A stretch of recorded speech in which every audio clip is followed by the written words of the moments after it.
Muy buenas tardes a todas las personas que siguen esta transmisión. Es un gusto para nosotros contar con la presencia y la participación de todas y todos ustedes. En la Asamblea Legislativa de Costa Rica avanza una propuesta de reforma a la ley de la zona marítimo terrestre, la cual ha generado serias preocupaciones por sus posibles impactos en las comunidades costeras y en la protección de ecosistemas estratégicos del país. Diversos sectores sociales, académicos y comunitarios han señalado que esta iniciativa podría abrir paso a procesos de privatización del litoral, debilitar los mecanismos de resguardo de manglares y otros ecosistemas frágiles, así como propiciar el despojo y desplazamiento de poblaciones que históricamente han habitado, cuidado y defendido estos territorios. Es urgente, por lo tanto, analizar de manera crítica los alcances de esta reforma, visibilizar sus implicaciones socioambientales y fortalecer el diálogo entre comunidades, organizaciones y personas expertas con respecto a este acuciante tema.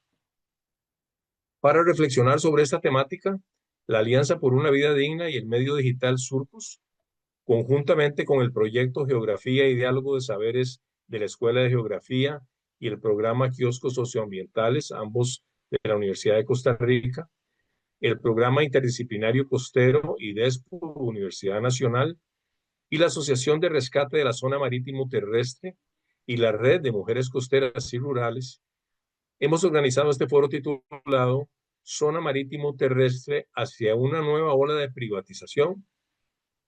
Participan como panelistas en esta actividad Silvia Rojas, del Programa Interdisciplinario Costero PIC y DESPO y la Escuela de Sociología de la Universidad Nacional. Jessica Ramírez, quien es politóloga y asesora legislativa. Pamela Bojorge, quien es politóloga e integrante del equipo coordinador de la Red de Mujeres Costeras y Rurales de Costa Rica. Y Damari Rodríguez, quien es presidenta de la Asociación Rescate de la Zona Marítimo Terrestre. Les agradecemos a las compañeras panelistas el haber aceptado nuestra invitación. Asimismo, agradecemos al colega Mauricio Álvarez de la Universidad de Costa Rica por su participación en la organización del foro y a la compañera Hazel Garro por el apoyo logístico en este evento. Les damos una muy cordial bienvenida a todas las personas que siguen esta transmisión por el Facebook Live de Surcos. El formato de la actividad será el siguiente. Inicialmente escucharemos las presentaciones de las personas panelistas y luego pasaremos a una fase de preguntas y comentarios por parte de quienes sigan esta transmisión. Las y los invitamos a colocar sus comentarios y preguntas en el chat de Facebook. Sin más preámbulo, le cedo la palabra a Silvia Rojas para que haga su presentación. Adelante, Silvia, bienvenida.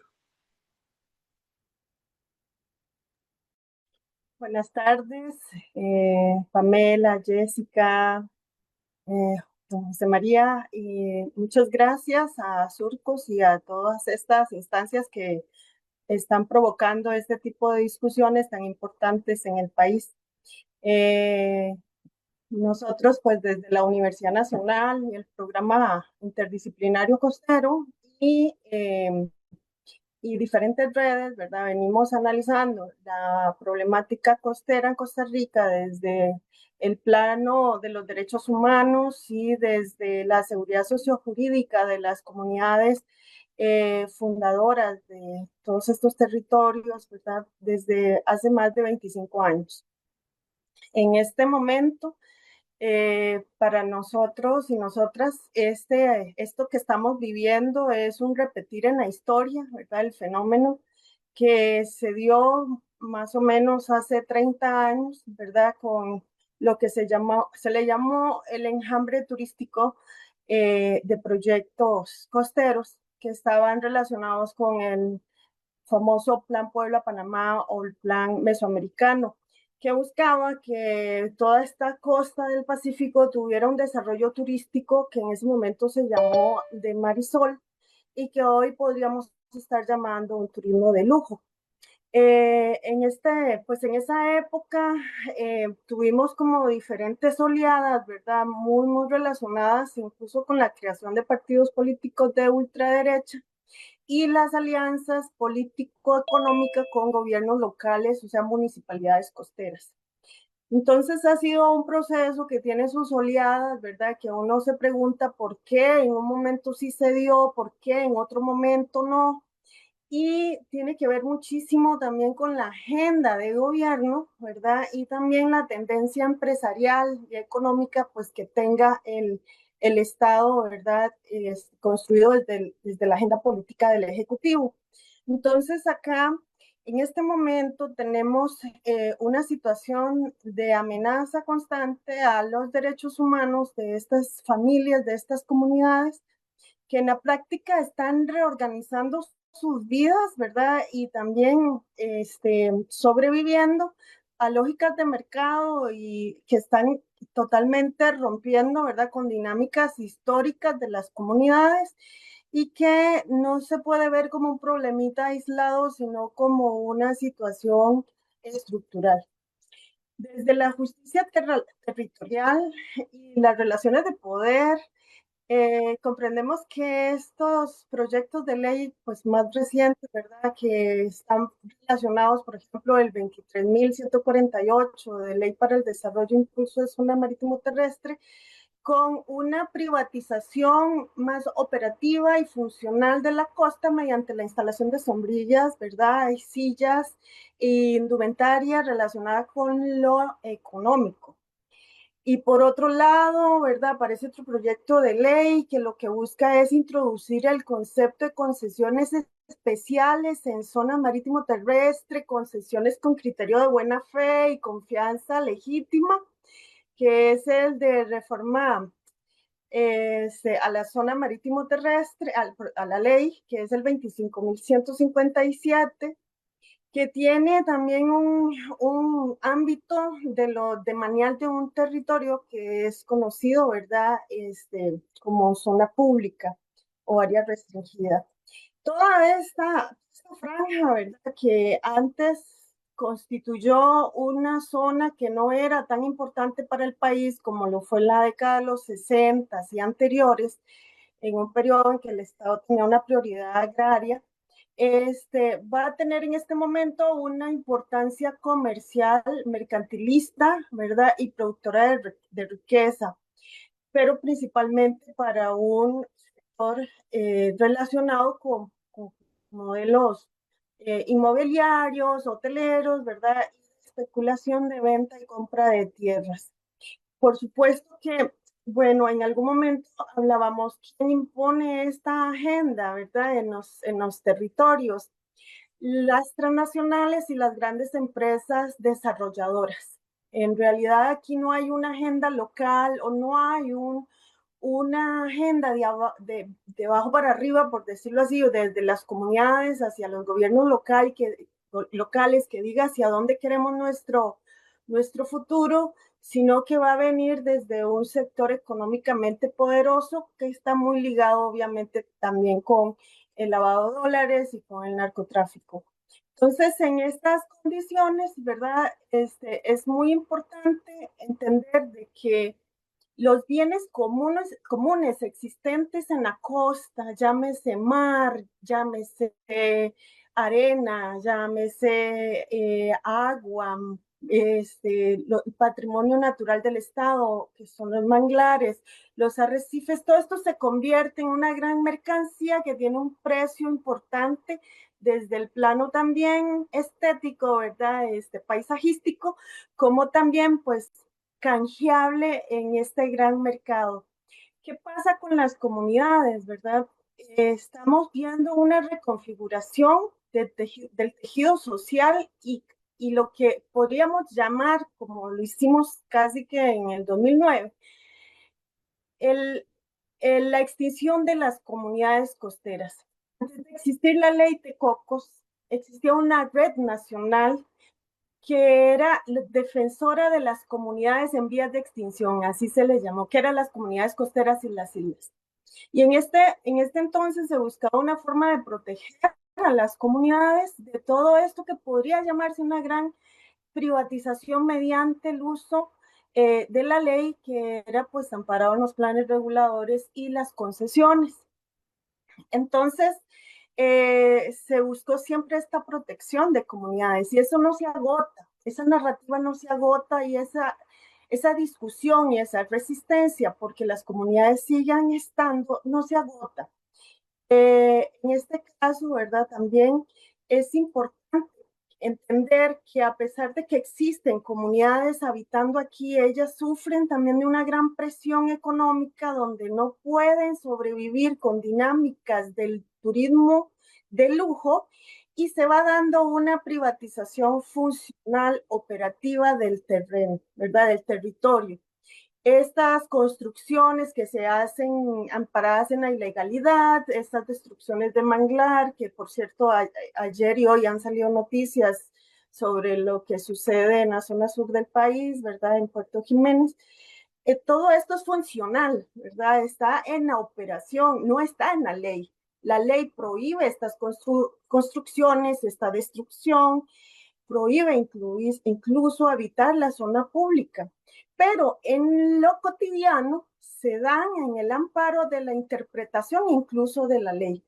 Entonces acá hay una indefensión de las comunidades frente a quien debe de ejercer esa responsabilidad de velar por la ley, que son las municipalidades, el MINAE, el SINAC, el CETENA, ¿verdad? Y así diferentes instancias, porque hacia las denuncias de las comunidades no hay una respuesta pronta, ¿verdad? O incluso hay una completa ignorancia de sus solicitudes y frente a trámites de agilización rápida de permisos de construcción y de alguna forma legalización de este tipo de modificación de uso de suelo, sí las hay, ¿verdad? Y eso se ha documentado por muchísimos años dentro de lo que se conocen como las municipalidades costeras más corruptas del país. Hoy en día, gracias pues a todos los medios de comunicación, se hace una denuncia pública y rápidamente nos damos cuenta. Pero a pesar de las denuncias, hay un problema político de fondo y muy grave, que es la negación de ese arraigo al derecho a la tierra que tienen las comunidades. Porque las comunidades no solamente están habitando el territorio, es que están siempre construyéndose como eh, colectivos y como un tejido social que reproduce la vida, la cultura, la identidad y formas de vida ligadas al mar y que incluso nos dan de comer a la GAM por medio de sus prácticas cotidianas, ¿verdad? De pesca y actividad molusquera, etcétera. Entonces, es importante que sepamos que hay miedo en las comunidades frente a posibles desalojos en esta interpretación subjetiva de la ley, como también en todo el proceso también de corrupción del uso y de otorgamiento de permisos. La ruptura del tejido comunitario es evidente en las comunidades donde se impuso modelos de desarrollo turístico de lujo. Perdón.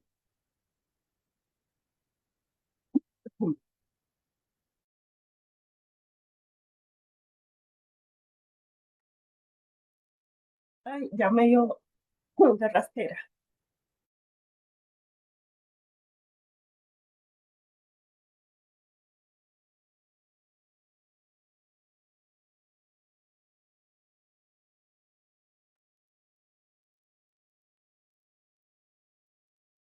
Okay. Y bueno, para ir terminando,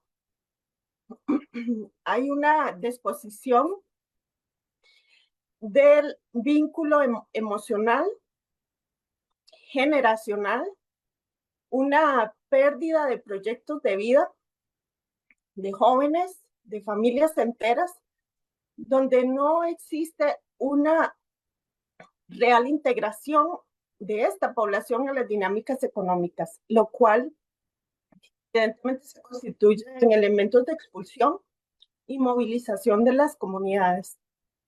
Entonces, el despojo del territorio es paulatino, es material y también es simbólico. Es espiritual también, a nivel de construcción incluso de la memoria histórica, hay una ruptura muy fuerte incluso hacia el sentido de la vida y el sentido de qué va a pasar mañana. Estos contextos de gran incierto legal, porque estos proyectos de ley realmente generan una gran incertidumbre, va acompañado también de restricciones simbólicas y materiales al acceso a la información, pero también al aumento de una presión paralela inmobiliaria que va ligada a que se les revictimiza, se les estigmatiza incluso como los precaristas, como los maleducados, como los que no permiten un paisaje más apto para turistas, que son lesiones sistemáticas a la autoestima comunitaria, una desestabilización profunda también en su organización y como solución la venta a la venta inmediata de sus tierras. Sabemos en la historia de Costa Rica que eso no funciona, que la plata viene y se va, se gasta. Y sabemos que estas poblaciones van a llegar a constituir zonas de gran densidad, ¿verdad? De población. Y bueno, aquí quedo.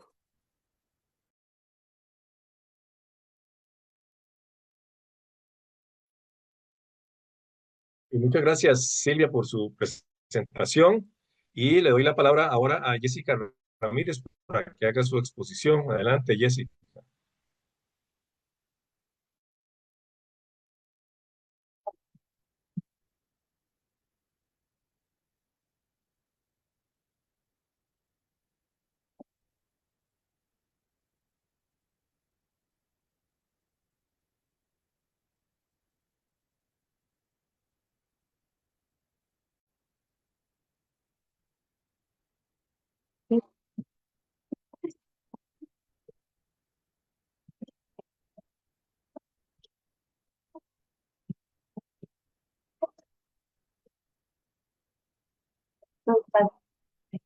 Flexibilización de iniciativas legislativas que pueden estar afectando a nuestras comunidades costeras y rurales.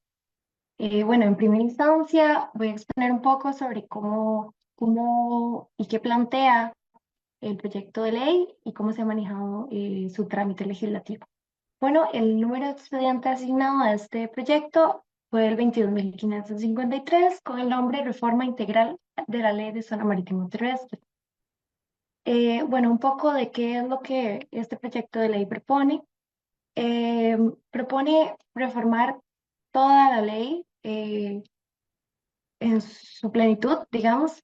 Fue presentado el 22 de junio del 2021 y en términos generales busca dar mayor concentración de poder para decidir sobre los territorios costeros, eliminando los mecanismos de transparencia, modifica el régimen de concesiones, lo pasa de 20 a 25, a 35 años, incluye nuevos mecanismos como el de la subasta y olvida el artículo que habla sobre el primero en hecho, primero en derecho, sobre el cual una persona que lleva tal vez 10, 20 años solicitando una concesión, pero la municipalidad no le ha dado trámite, tiene el derecho por encima de un hotel que llegue a solicitar también esa concesión.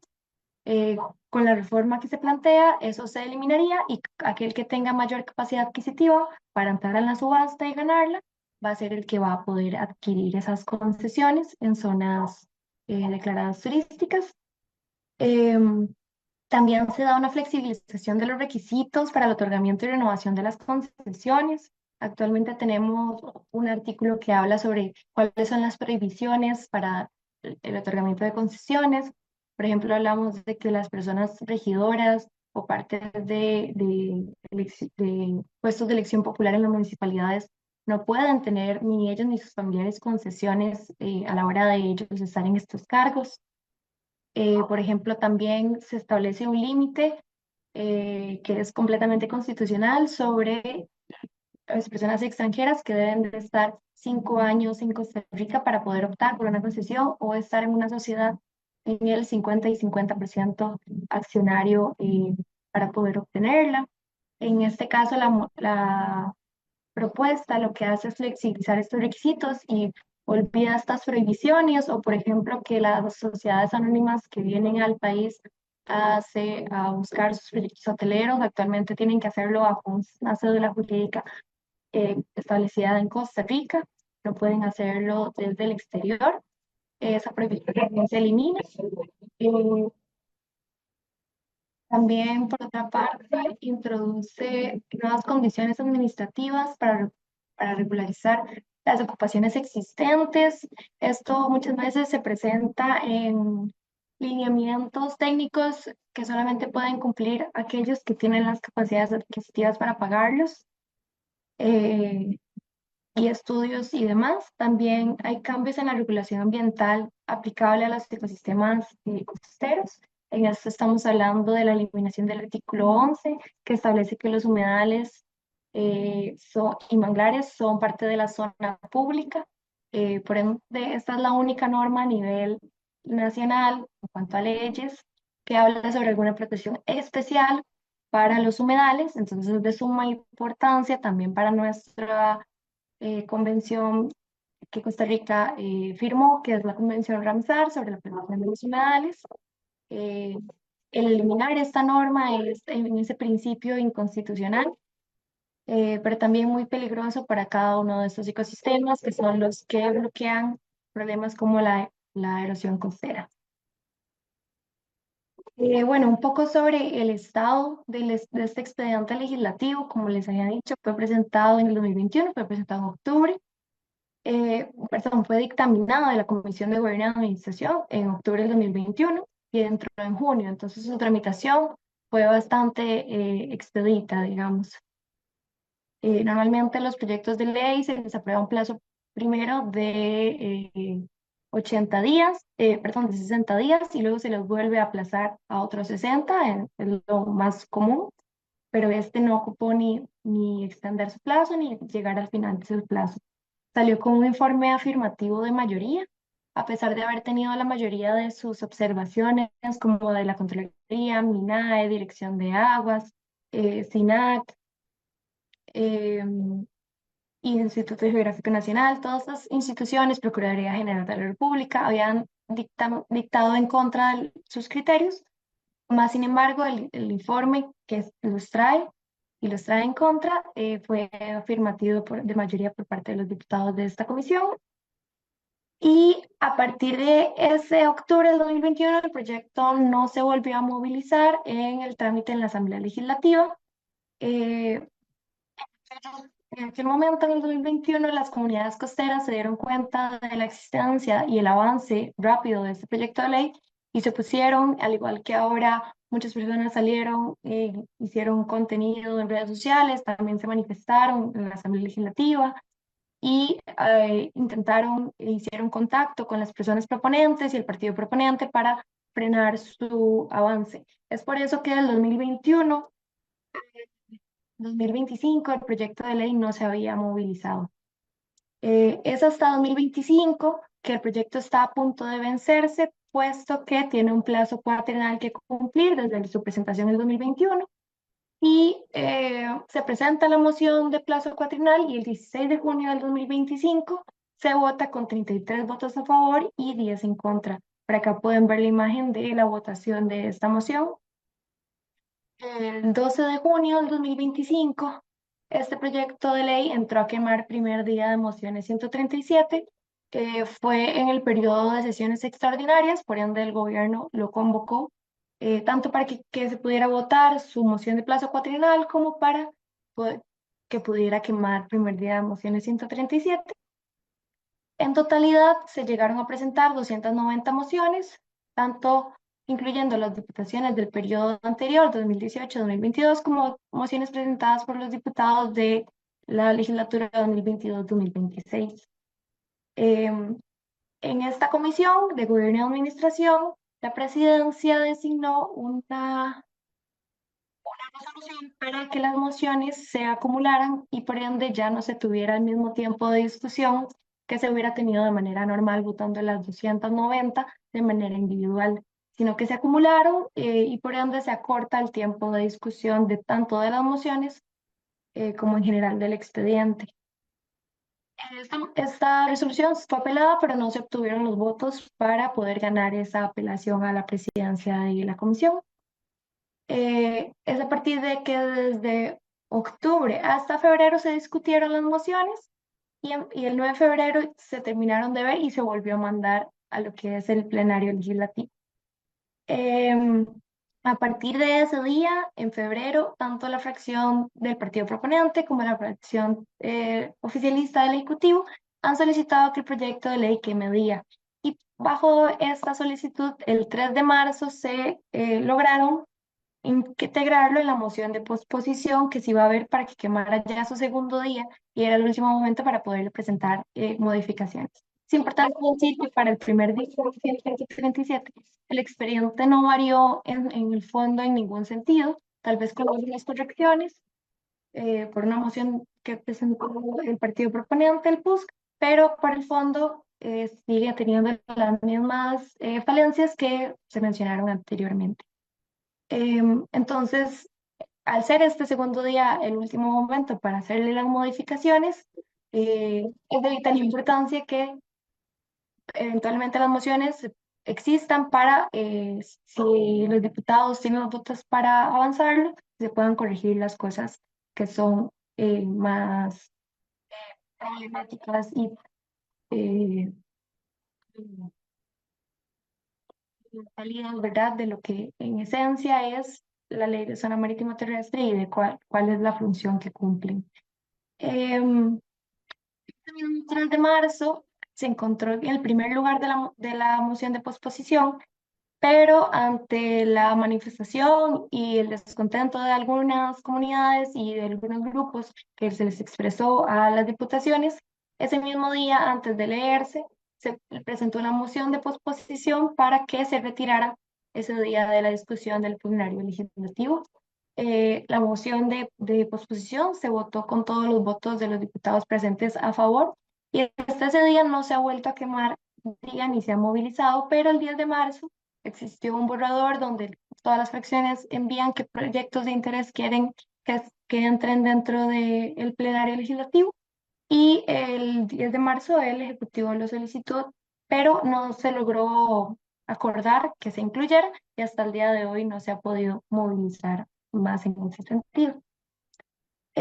Un poco de contexto sobre este expediente de ley y por qué también se reactiva es que, como bien lo mencionó la compañera anterior, existió también otra amenaza que es el proyecto de ley de impulso de la zona marítima terrestre, que es el 23.148.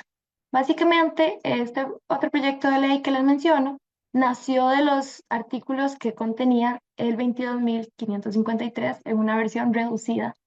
Tanto el artículo 20 como el artículo 21 y 22, si no estoy errada, del 22.553 fueron llevados y presentados nuevamente en el 2022 por el diputado Carlos Felipe en el proyecto de ley de impulso de la zona marítima terrestre para establecer que la zona pública se puede utilizar mediante permisos de uso en precario para establecimientos de sillas, playas, restaurantes y demás. A la hora de que hace un año las comunidades también se plantaron en contra y organizaciones de este proyecto de ley que permitía este tipo de implementos en la playa, y se frenó su trámite porque desde ese día, hace más de un año, no se ha vuelto a movilizar ni la comisión ha vuelto a sesionar. Eh, a partir de ese momento que se frenó el trámite, desearon volver a iniciar el proyecto anterior que había presentado el PUSC en el periodo 2018-2022, que es este 22.553. Entonces, ese es un poco como del contexto de por qué también se reactiva al ver que el otro proyecto de ley no iba a avanzar. También decir que, bueno, claramente hubo una ruptura del acuerdo del 2021 con las comunidades costeras, a las cuales se le había dicho y acordado que este proyecto de ley no iba a avanzar más en la corriente legislativa y básicamente iba a salir de la corriente en 2025 tras haberse vencido su plazo cuatrienal. Ahora otro aspecto importante y de las razones por las cuales es muy importante que en este periodo legislativo, de aquí al 30 de abril, este proyecto de ley no queme día, es por la posibilidad de presentar mociones 138, que son mociones de reiteración.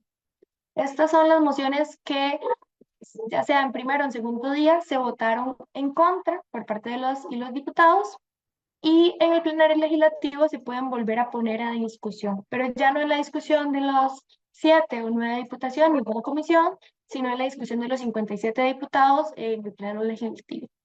Y lo cual también da más capacidad para discutir por el fondo del proyecto, sus intenciones y las reformas que se buscan hacer.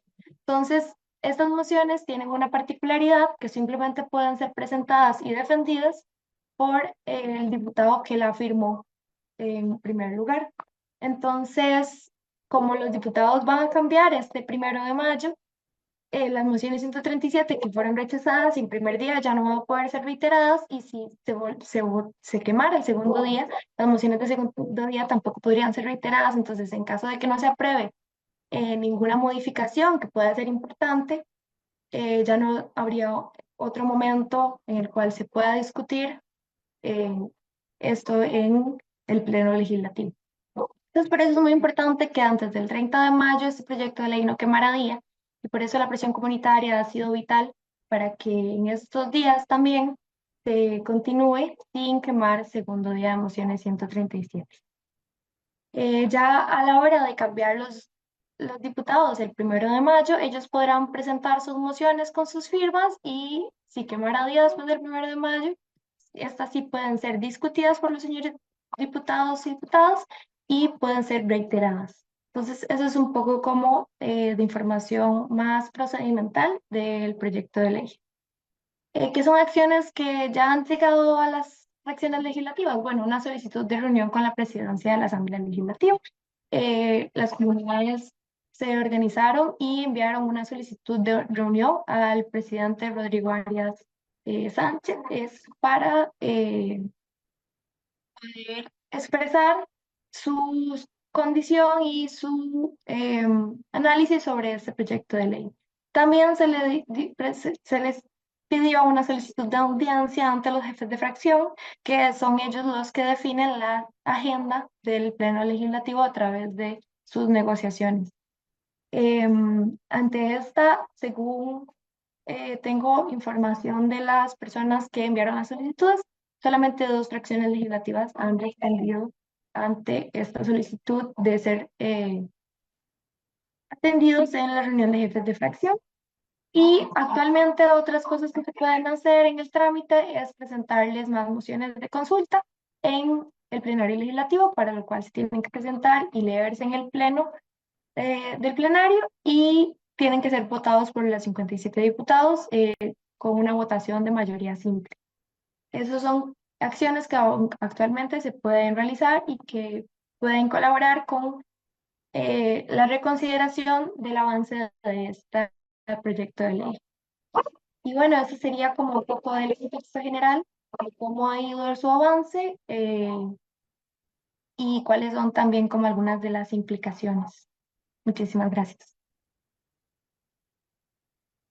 Muchas gracias, Jessica, por su participación y por esta abundante información sobre el escenario legislativo con respecto a este proyecto.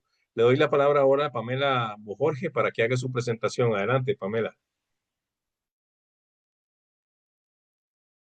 Bueno, buenas noches. Agradecer el espacio, ¿verdad? Yo vengo más que todo en representación de lo que sería la Red de Mujeres Costeras y Rurales de Costa Rica. Prácticamente, de verdad, me voy a basar en lo que hemos venido desde la red, diferentes compañeras, investigando, compartiendo, viviendo, ¿verdad? Porque además, estamos, como quien dice, ¿verdad? En la primera línea de lucha sobre temas socioambientales costeros. Entonces, a partir de ahí, ¿verdad? Y leyendo lo que es la reforma, yo me planteé como varias preguntas que voy a tratar como de irlas desarrollando, que por lo menos, digamos, desde un enfoque también de género, a mí, digamos, me resonaron y me hacen cuestionar cuál es, por ejemplo, el interés detrás de la reforma, a quién realmente beneficia esta reforma. Cuando nos hablan de la reforma, y lo digo, ¿verdad? También tomando en cuenta que voy a tomar mucho, ¿verdad? De lo que es también mi experiencia como asesora municipal y lo que voy de asesora municipal y de la municipalidad de Punta Arenas, ¿verdad? Que además para mí va a ser un actor clave también si se llegara a aprobar, que esperemos que no, si pasara, dentro digamos, del desarrollo de de la ejecución de todo lo que implica esta reforma. Entonces también voy a como a irlo relacionando también desde cómo, ¿verdad? He ido descubriendo las dinámicas internas de una municipalidad costera, con todas las carencias técnicas, hasta políticas y de voluntad política que tienen. Entonces, cuando prácticamente nos venden, desde que vas leyendo como la introducción a la reforma, el por qué se hace, todo gira en torno a vendernos de que se hace a favor del desarrollo local, a favor de las poblaciones, a favor del turismo, de que el turismo, ¿verdad?, en Costa Rica fue cambiando conforme el tiempo, pero la realidad es que tanto desde las comunidades, y me voy a referir a las mujeres, ¿verdad? Porque en este caso, muchas de las que están llevando el trabajo de lucha por el recurso marino, por los litorales, son mujeres organizadas. Entonces, a partir de ahí también, ¿verdad? Y cómo muchos de esos actores que están detrás de que esas reformas pasen, y no solo es esta reforma, porque la realidad es de que este nuevo gobierno viene, ¿verdad?, con un grupo de reformas que vienen completamente a desproteger todo el recurso natural y ambiental, y al final también a desproteger a las poblaciones que por lo general están vulnerabilizadas, porque hay una realidad de desigualdad territorial que no podemos simplemente no ver, y que al final de cuentas el impacto negativo de todo lo que se hace y se legisla, al final esas poblaciones que ya de por sí viven en desigualdad y que tienen además las problemáticas sociales más agudizadas. Entonces, bueno, partiendo más o menos también de lo que decía Silvia, esta reforma prácticamente, a mi parecer, lo que viene es a darle prácticamente protección o a regularizar el famoso compre barato y venda caro, que se vende, ¿verdad?, al exterior, a los extranjeros, que es el turismo residencial que tenemos, ¿verdad?, y que prácticamente lo que ha ido provocando es desplazamientos de las poblaciones nativas y completamente también destrucción ambiental y también conflicto social dentro de esos territorios. Entonces, al final de cuentas, nos venden, ¿verdad?, como que es la panacea para un desarrollo local en las zonas costeras, que esto va a venir a salvar de la problemática de desempleo, de la problemática que afrontan lo que son la población pesquera y demás, pero la realidad es de que en los estudios y demás lo que nos ha dicho siempre es que las poblaciones nativas más bien son completamente las perjudicadas digamos, de este descontrol de turistificación que existe, ¿verdad? No hay controles de nada. Entonces, bueno, en este contexto además, ¿quiénes son parte de las que más tienen, ¿verdad?, afectación? Las mujeres. Porque además en las zonas costeras, como ya sabemos, las mujeres están en mayor vulnerabilidad. Además, es un porcentaje muy alto de mujeres jefas de hogar. hay todavía un buen porcentaje de mujeres que siguen vinculadas a todo lo que tiene que ver con el mar. O sea, el día a día es el mar, el día a día es el litoral, es la zona marítimo terrestre, ¿verdad? Por ejemplo, a mí me asusta montones el artículo 11, porque además el dejar completamente desprotegido lo que son los manglares y los esteros, también viene a desproteger a todas esas poblaciones que viven ahí y que todavía dependen económicamente y su sustento del manglar. Y es muy curioso que cuando hemos ido caminando más bien a esa transición de modos de vida más sostenibles de todo lo que es el tema de pesca, vengan con una reforma que completamente camina hacia otro lado.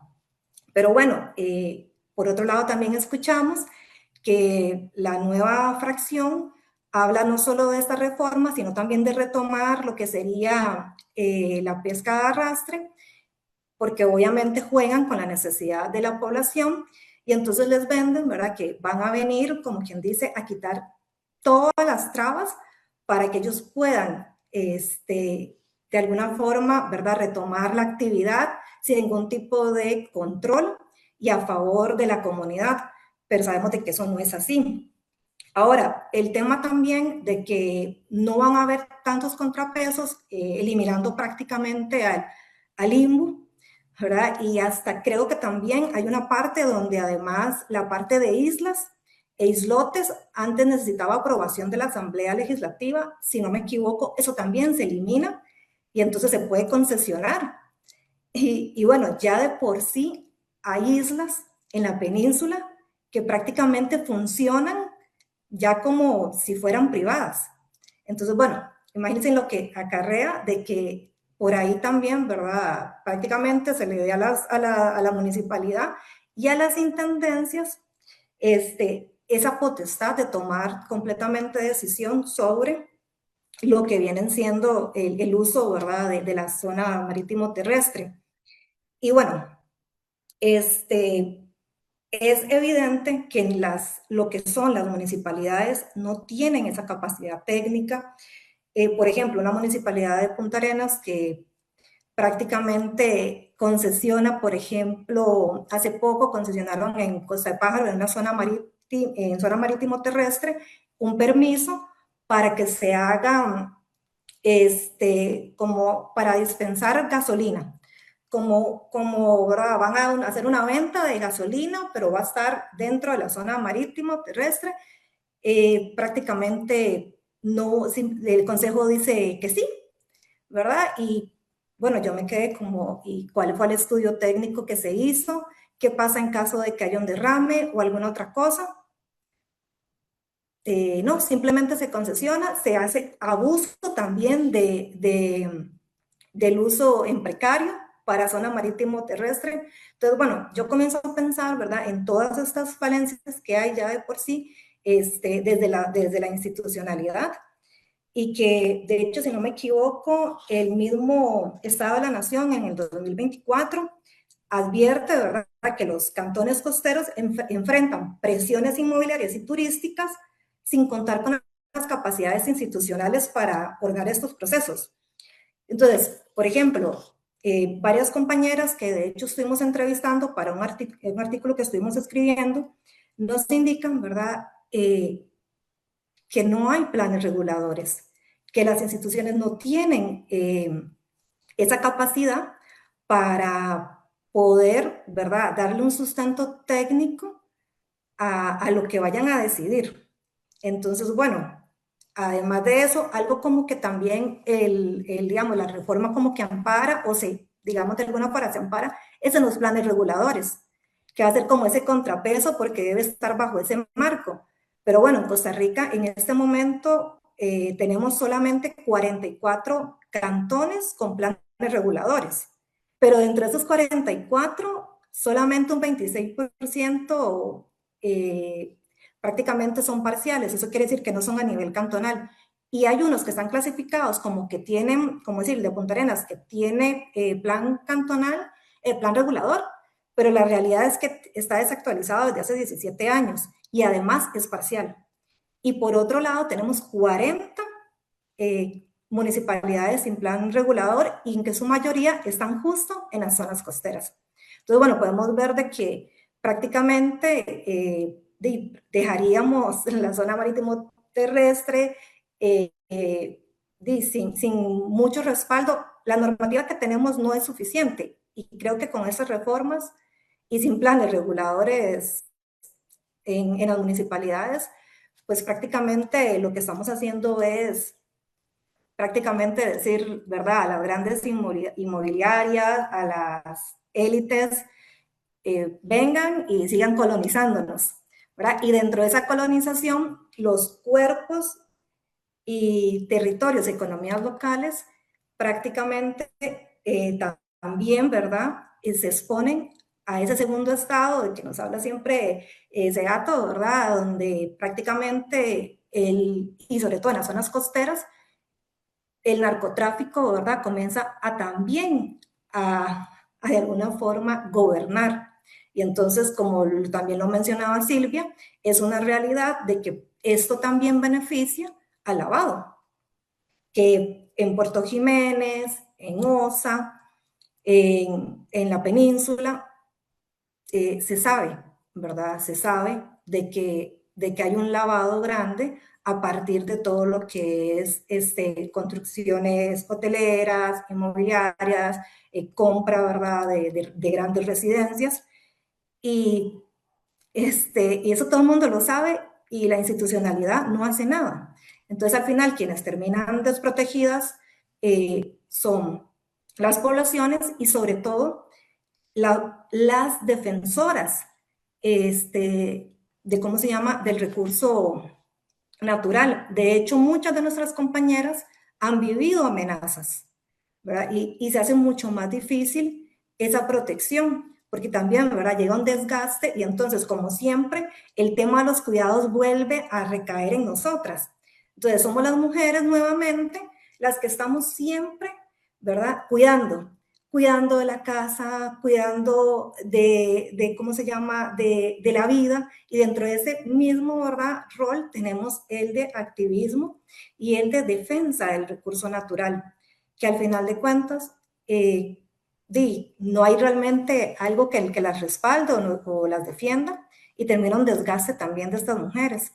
Entonces, yo también pienso, como en todas ellas, como decían las compañeras de Playa Pelada, ¿verdad?, que muchas ya están desgastadas con todo el tema de desplazamiento, de desalojo, y como decía una de ellas, les voy a decir porque la cita exacta de ella era: no hay permisos para todos, las patentes y los permisos están reservados para la gente con dinero, para la gente humilde simplemente somos usurpadores.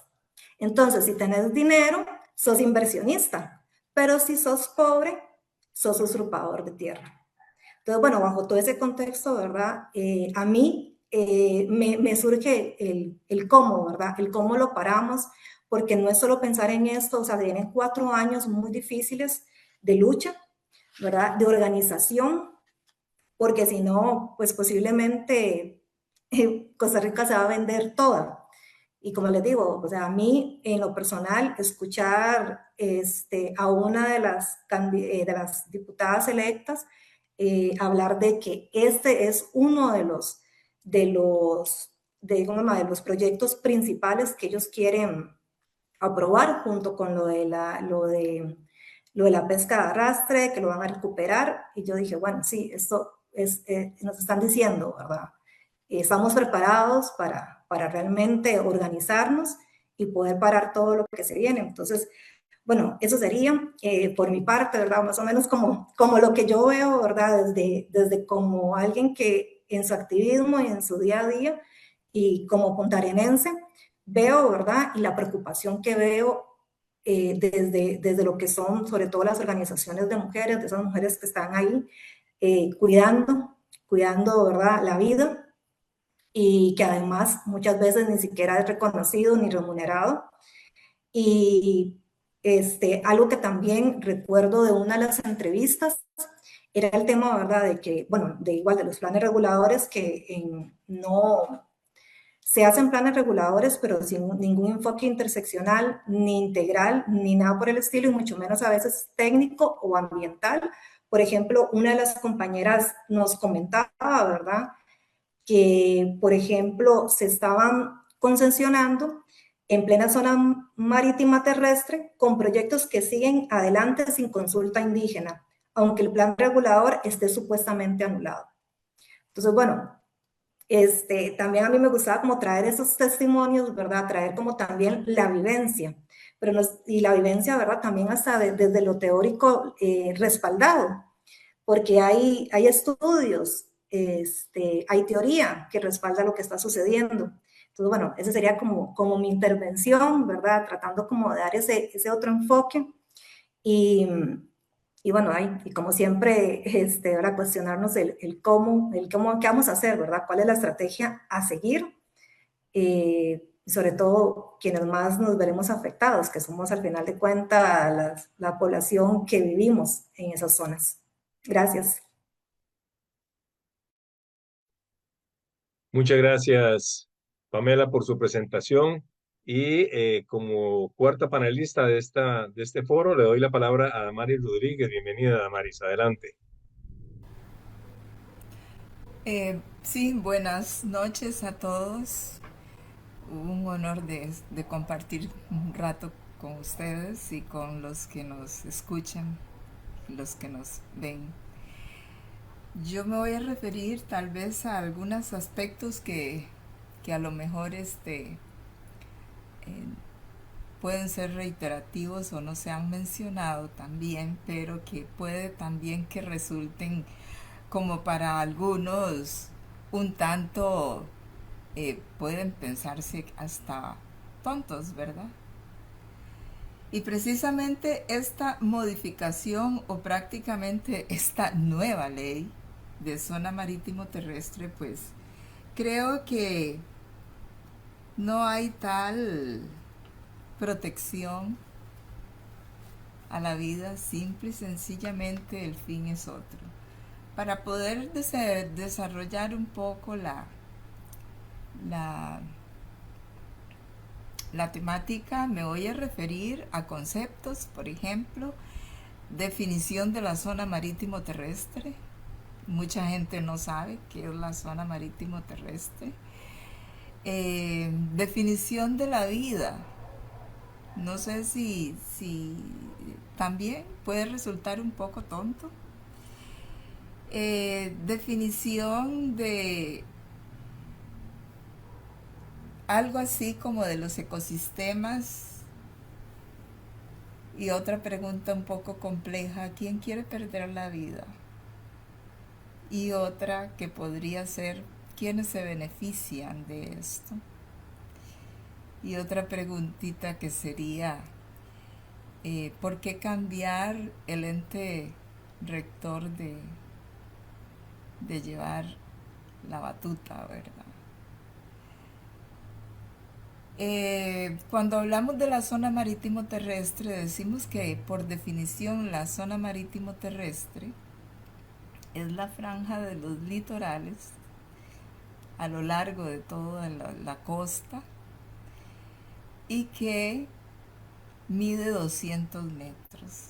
¿Cómo se miden esos 200 metros? Bueno, desde la pleamar ordinaria, ahí se inicia y se miden los 200 metros hacia tierra continental. Esos 200 metros se dividen en dos partes. Lo que conocemos como la zona pública, que son 50 metros, y después de la zona pública, 150 metros, que es la zona restringida. Esto está estipulado en los artículos 9 y 10 de la actual Ley 6043.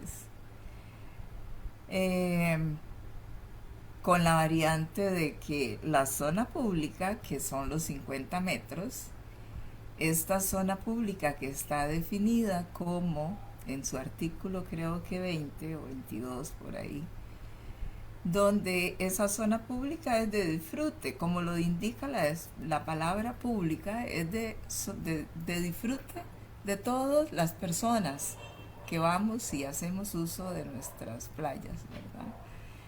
Es ahí donde nos reunimos de manera pacífica y disfrutamos. Es donde cuando queremos cargar energía, pues vamos y nos recreamos con la familia. Esa zona pública que pertenece en este momento a todos los humanos, ¿verdad? Bueno, humanos y no humanos. Pero vamos a decir que es zona pública. ¿Qué pasa? Bueno, que en este momento la zona pública, donde su artículo 20, creo, o 22, dice que debe estar libre, totalmente libre, para el libre tránsito de las personas. Bueno, y está regulada, bueno, por lo general, está regulada que entramos, de ahí no importa que usted entre desde la mañana y puede que salga por la tarde, porque en la zona pública no se puede acampar. Entonces, debe de salir. Pero, ¿qué está pasando en este momento? Que hay un manejo ilegal de esa zona pública. O sea, esa zona pública que nos pertenece a todos ya es, con la ley actual, pues está siendo permisiva y entonces está permitiendo que haya sillas, mesas y cuanta cosita alguien que quiere poner ahí. El hotel que está en la zona restringida pues hace uso y a veces la acapara de tal manera que le molesta que las personas en algún momento, si se sientan en sus banquitas, pues les molesta, ¿verdad? Ok, eso para definir el tema de lo que nos compete y que vean que está regulada por la ley 6043. ¿Qué es la vida? Bueno, creo que como la vida como lo concebimos los terrestres, ¿verdad? La vida, si vemos todo, cuanto volvamos a ver en cualquier escenario, vemos vida.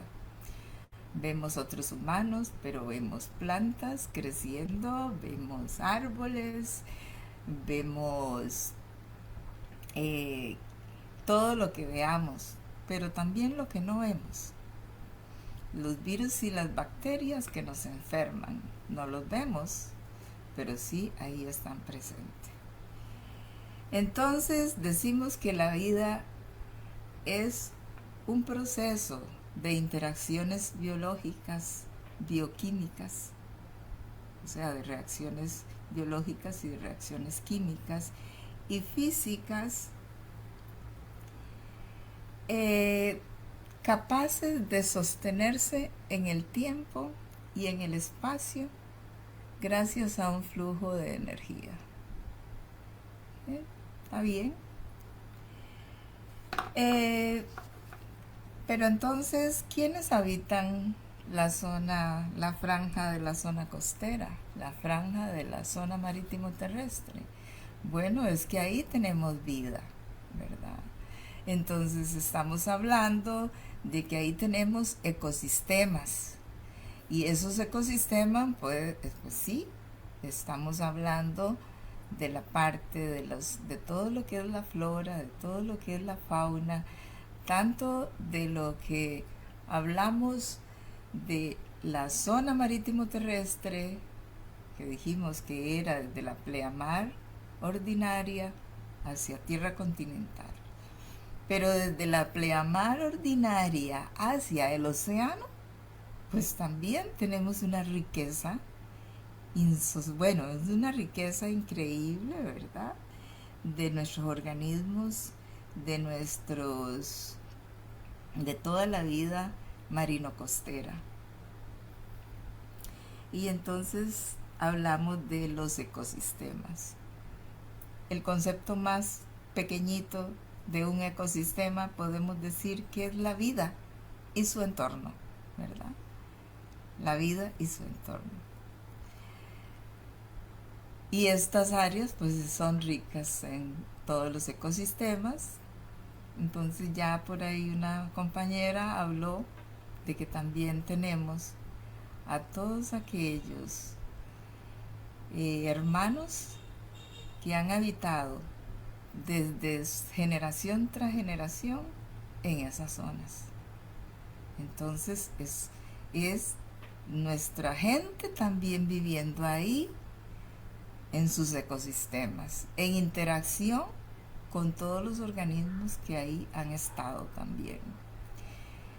Ok, dentro de la ley también, en su definición, que nos define muchas de estas cosas, pues también, ¿qué más encontramos?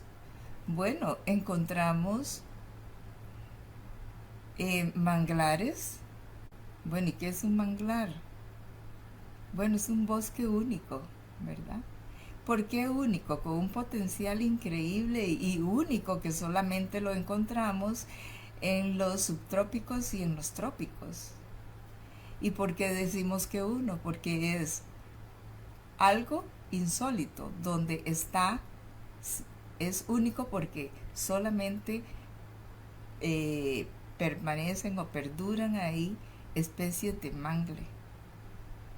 Entonces, ¿y qué es el mangle? Pues un tipo de árbol que aguanta niveles de salinidad altos totalmente porque es adaptado en estas zonas.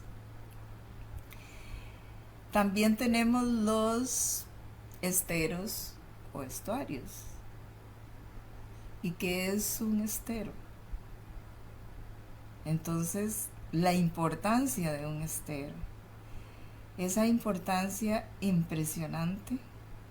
Bueno, no sé, bueno, yo soy de las ciencias y siempre recuerdo que nos decían que los esteros eran como los respiraderos del mar. Bueno, yo voy a decir es que los esteros son una dinámica impresionante de vida. Precisamente muchas especies del océano entran a los esteros a depositar huevos y luego migran hacia el océano, los bebés, sus crías ya después, ¿verdad? Entonces, y muchos de esos peces pueden ser de consumo para sostener la humanidad.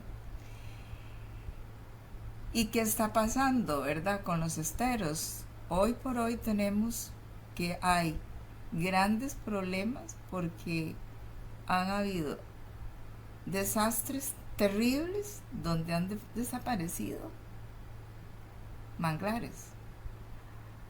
Hay desastres donde han rellenado esteros y aún teniendo la ley. Y donde esta ley, bueno, debo de hacer un paréntesis. En el sentido de que desde inicios del siglo pasado, hablo desde 1906, este país se ha preocupado terriblemente, o responsablemente diría más bien, por la protección de la naturaleza. Desde 1909 hubo una ley de guardaparques. Luego en el 1935 hubo una ley de explotación de bosques. Y también en 1969 una ley forestal. En 1977 la ley de servicio de parques nacionales. Y ni se diga ratificación de instrumentos internacionales como la Convención para la Protección de la Flora y la Fauna de las Américas. Y puedo seguir citando más. Sin embargo, ya en los años 80 y 90 se afinan más las leyes y se crea la Ley Orgánica de Ambiente, se crea la Ley Forestal, la Ley de la Biodiversidad y con ella nace el SINAC y la CETENA, y también la Ley 6043, que es de 1977.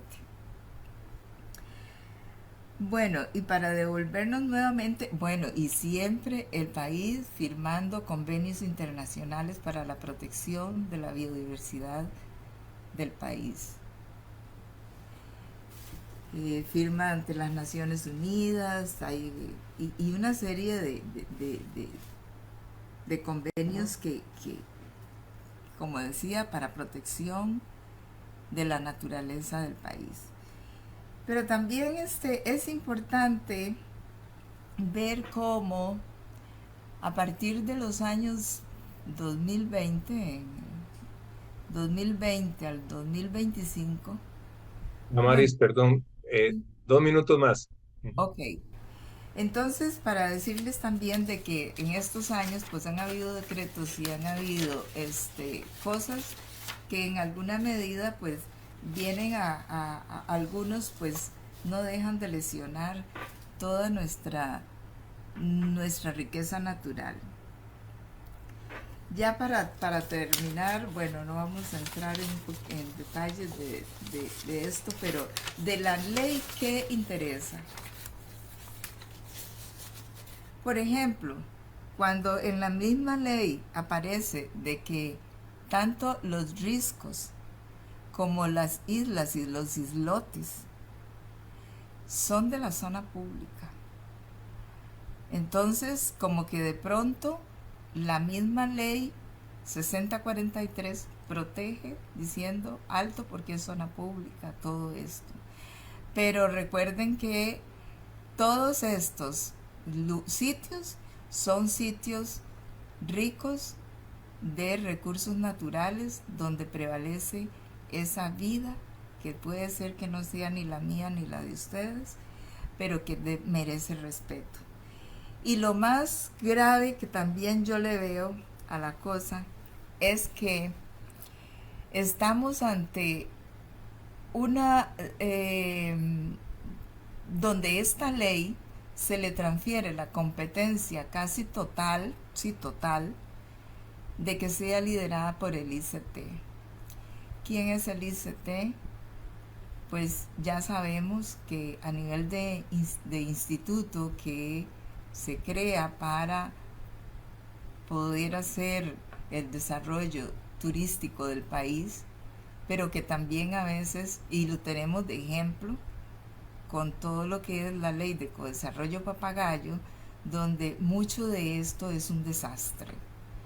Entonces, más bien yo lo veo como terminar de despedazar este país tan rico en biodiversidad, un país que es tan pequeño también, que eso también debe de contemplarse. Nadie está viendo lo pequeñito que somos y la biodiversidad que tenemos, que es demasiado frágil como para dejar en manos de un instituto algo tan grande como es todo nuestro patrimonio natural rico, y que ha sido una de las formas como este país, de una manera bien manejada, puede ser más sostenible en el tiempo.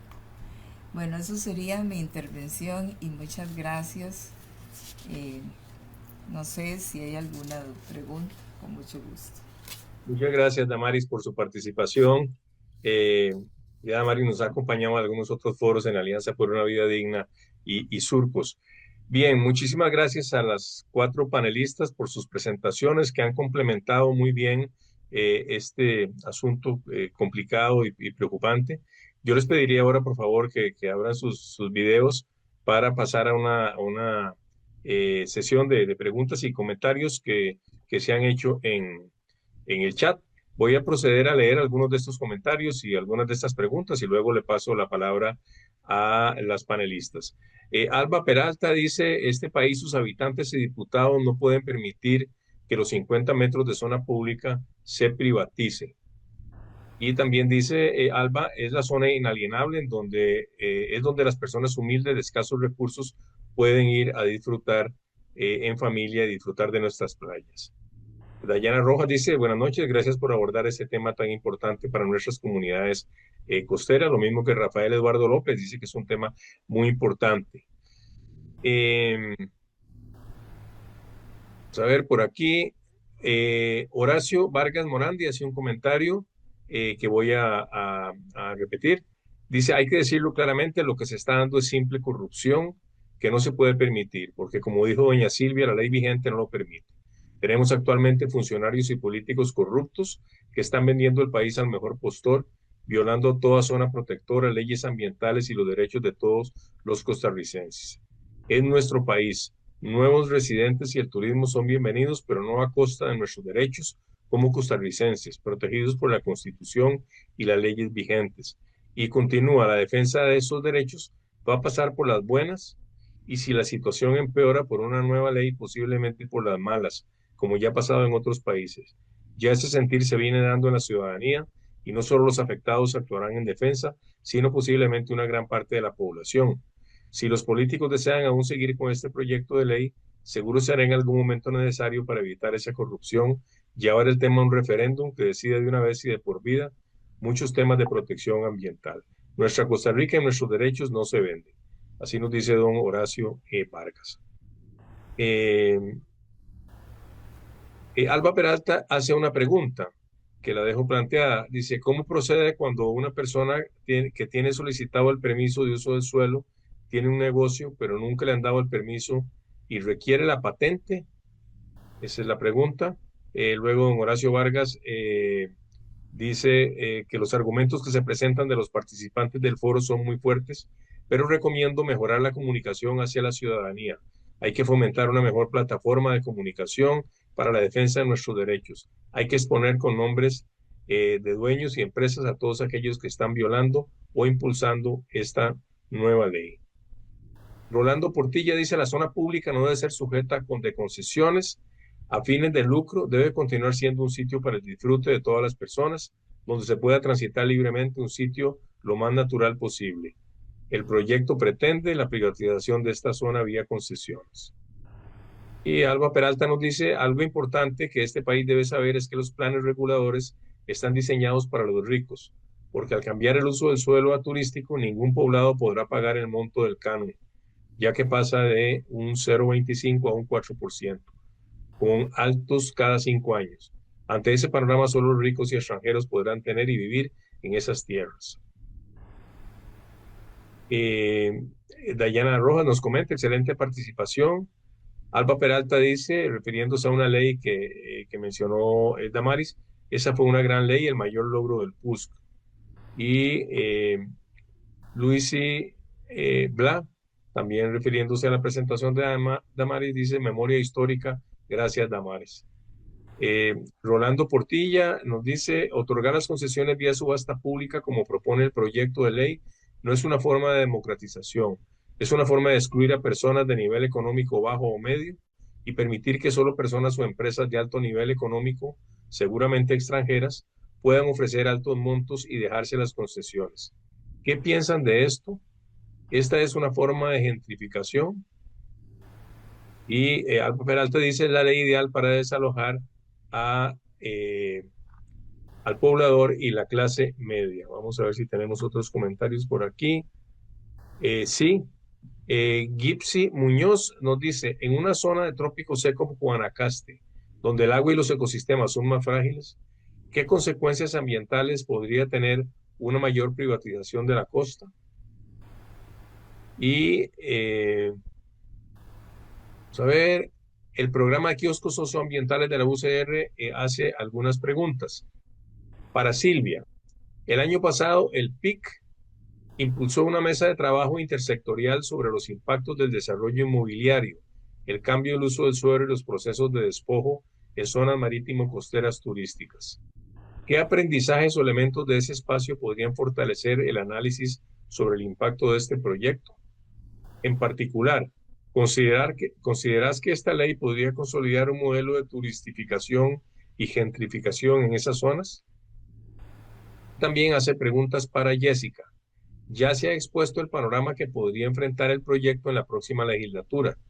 ¿Qué acciones podrían impulsar las comunidades en este nuevo escenario para incidir en el rumbo del proyecto y defender sus intereses y defender sus territorios, perdón. Y para Pamela hay otra pregunta de kioscos socioambientales. ¿Cómo explicar que el gobierno proyecte tanta presencia o control sobre las costas, mientras en la práctica avanzan proyectos estructurales de alto impacto como este o la pesca de arrastre, con efectos significativos sobre los territorios y las comunidades? Y para Damaris, como ha quedado claro, el proyecto en análisis podría ser muy perjudicial para el patrimonio natural y las comunidades. A partir de ello, ¿qué elementos de la experiencia de defensa de Cabullal podrían retomarse para impulsar una reforma verdaderamente integral, justa y ecológica de la zona marítimo terrestre? Es decir, ¿qué principios de la legislación actual deberían mantenerse y cuáles podrían fortalecerse para garantizar una mejor protección de la naturaleza y los derechos de las comunidades? Dejo por ahí los comentarios que ya han sido bastantes y preguntas también, quedan algunos pendientes que voy a leer después, pero les paso la palabra a las panelistas para que se refieran a algunos de esos comentarios y especialmente a las preguntas que ha elevado el programa Kioscos Socioambientales y otras personas que siguen la transmisión. Así que cedo la palabra a quien quisiera referirse a estas preguntas o comentarios. Bueno, a mí me gustaría empezar. Bueno, cuando estaban compartiéndonos las preguntas, una de las personas decía, bueno, ¿por qué no dicen quiénes son estas personas que proponen los proyectos de ley, quiénes están detrás? En realidad, hay un andamiaje que es difícil muchas veces de poder analizar a profundidad cuando hay una cúpula política, ¿verdad?, que lo representa. Entonces aparece el partido del gobierno oficialista presentando el proyecto de ley y en realidad tenemos como referencia los diputados, ¿verdad?, que representan Guanacaste y representan Punta Arenas. En esta línea sabemos de que el gobierno está buscando la agilización de trámites, está buscando convertir el Estado en un Estado empresarial. Es una línea marcada por el mercado, ¿verdad? Y el fortalecimiento de sectores económicos bastante fuertes. Entonces, pues no está de más decir, pues que está muy acorde este proyecto de ley con lo que busca el gobierno y sabemos quiénes conforman este gobierno.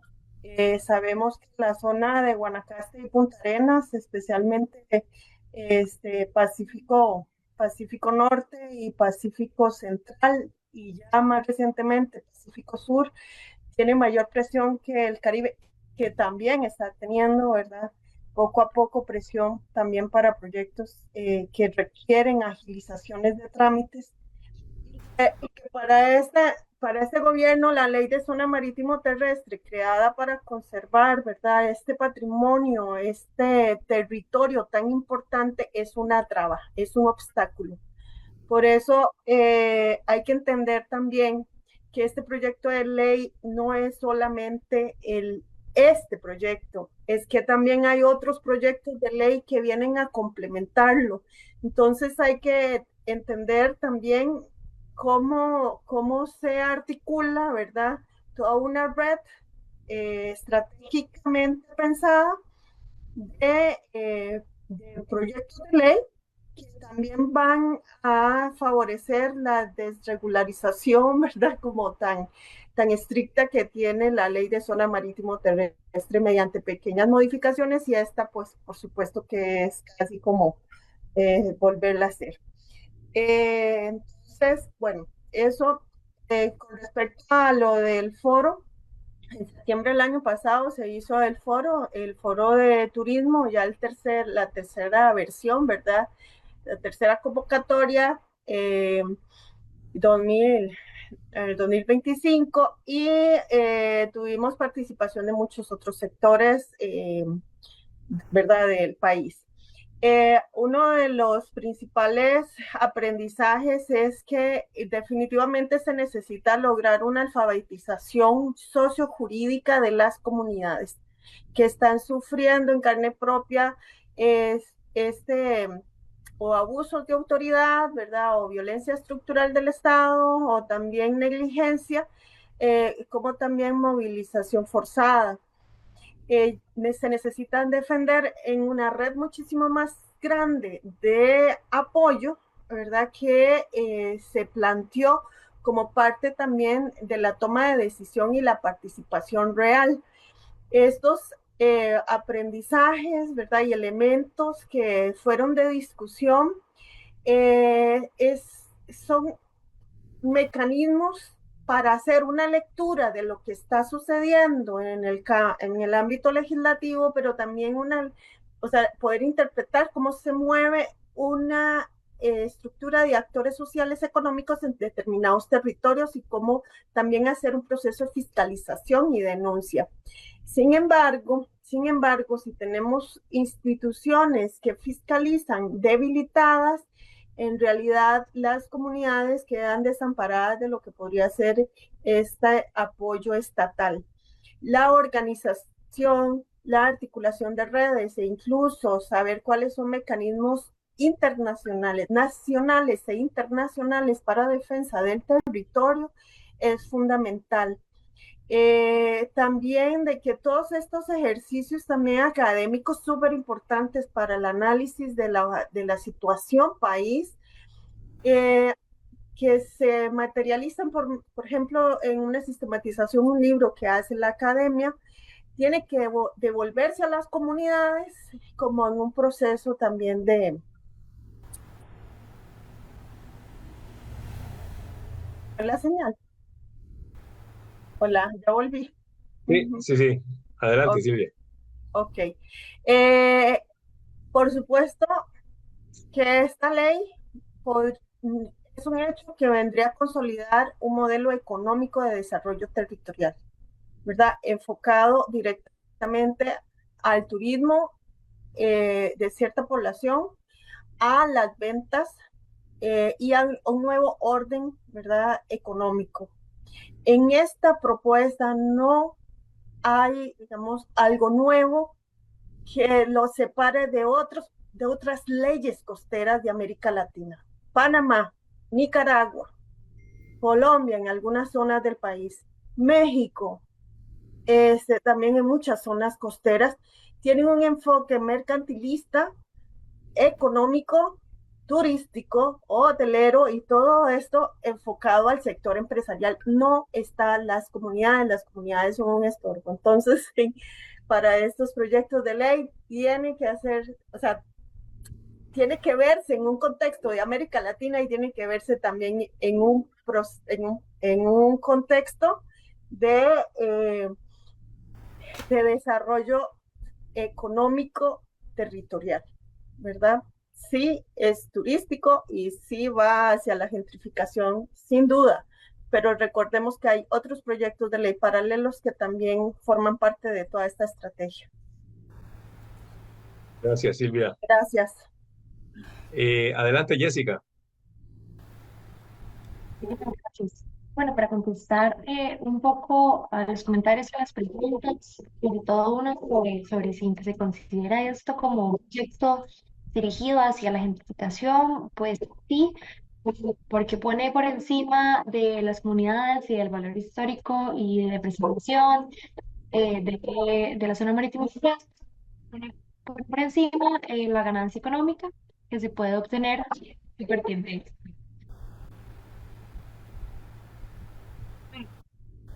Y por la pregunta que es de la siguiente tabla, ¿qué acciones se podrían impulsar? Bueno, en primera instancia, sí que el partido que también lo está promoviendo en este momento es la mayoría en la siguiente asamblea legislativa.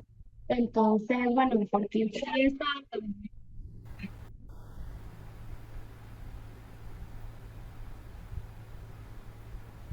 Jessica, se te oye un poco entrecortado y tenés ahora sí. Adelante. Disculpas, que había un poco de bulla de fondo, entonces no me escuchaba ni yo. Sí, bueno, teniendo en ese entendido y sabiendo que muchos de ellos vinieron de zonas costeras, un poco que lo que pueden hacer las comunidades también es hablar directamente con estos diputados electos, con sus fracciones, con sus jefaturas de fracción, como lo han venido haciendo en esta legislatura, para formalmente presentar su oposición. Porque, bueno, un poco lo que no se dice no existe en la Asamblea Legislativa. Entonces, si no hay una posición que se pueda visibilizar, que puedan ellos escuchar y conocer, pues la forma para defender y para incidir en el rumbo de ese proyecto no se va a dar si no se solicita esa atención por parte de las y los señores diputados, que son los que van a decidir esto. También tener como mucha claridad que quienes principalmente le van a dar seguimiento son los diputados que vayan a quedar en la Comisión de Gobierno y Administración, que es donde se encuentra el proyecto de ley actualmente y donde va a seguir su trámite. Entonces, cuando se dé a conocer exactamente qué diputados y qué fracciones van a estar dentro de ella, pues tener esa atención sobre a quiénes incidir sobre las preocupaciones de este proyecto de ley.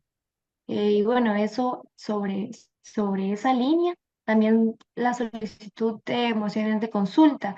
Ya cuando bajes y siguen su avance y se quema segundo día en las comisiones, también se pueden recibir a las comunidades en formas de audiencia. Entonces también poder escucharles en esos espacios va a ser muy importante eh, para que también sean estas actas del proyecto de ley donde quede también las posiciones de las comunidades y de las preocupaciones que se tienen sobre este. Entonces, bueno, sobre esa pregunta, esa sería un poco como la orientación. Muchas gracias. No sé si Pamela y Damaris quieren referirse. Sí, Pamela, adelante. Tiene la palabra. Sí, bueno, sobre la pregunta, ¿verdad? De cómo explicar que el gobierno proyecte tanta presencia o control sobre las costas, es como la primera parte, ¿verdad? Y por eso, pues, ¿verdad? No tiene ningún recato de venir con este combo de proyectos, de reformas y demás. Yo creo que prácticamente, ¿verdad? Tenemos hace poco el resultado de unas elecciones que nos dicen mucho, ¿verdad? Y que creo que de alguna forma también respaldan a este gobierno.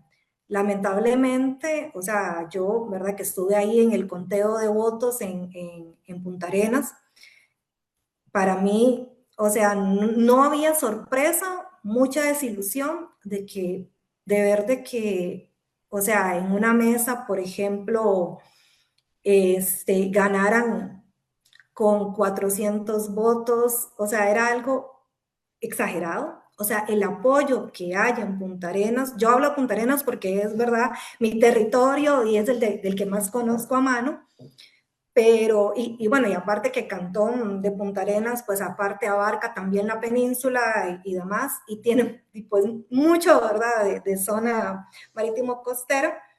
Y entonces, la pregunta más bien es, ¿qué hemos dejado de hacer, ¿verdad?, como Estado, para que se den las condiciones de este control o poder sobre las costas? Yo, ¿verdad? Casi que ahora es como un lema mío y lo ando desarrollando en todos lados, es el tema de que el Estado de Costa Rica siempre ha sido un Estado de espaldas al mar. Esa es la realidad. Siempre hemos estado de espaldas al mar, ¿verdad? Nunca miramos hacia el mar y todo lo que representa. Y lamentablemente cuando se vuelve a ver, no es necesariamente para algo bueno, es solamente para explotarlo, para implementar un modelo de desarrollo extractivista, capital, patriarcal, ¿verdad? Donde cada vez hay una jerarquía colonial marcada entre todos estos extranjeros con poder adquisitivo y élites occidentalizadas y más todo, ¿verdad? Los grupos económicos, también costarricenses, ¿verdad? Detrás, donde entonces, ¿qué pasa? Que todos, ¿verdad? Los que vivimos, habitamos esos territorios, que es decir, la población local, y que además hay un tema de racialización, ¿verdad? Pasamos a ser inferiores.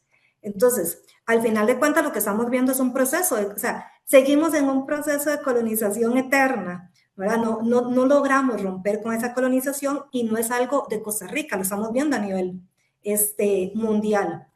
Y claro, hay un respaldo de la población hacia estos mismos proyectos. ¿Verdad? No podemos pensar de que no hay un apoyo, pero también cuando la desesperanza, la apatía política dice mezcla, ¿verdad? Con un Estado abandónico, un Estado que simplemente ha hecho cada vez más y más desigualdad entre el GAM y las costas y lo rural. O sea, cualquier salvador va a ser apoyado. ¿Y qué ha pasado? Por lo menos en Punta Arenas lo veo así.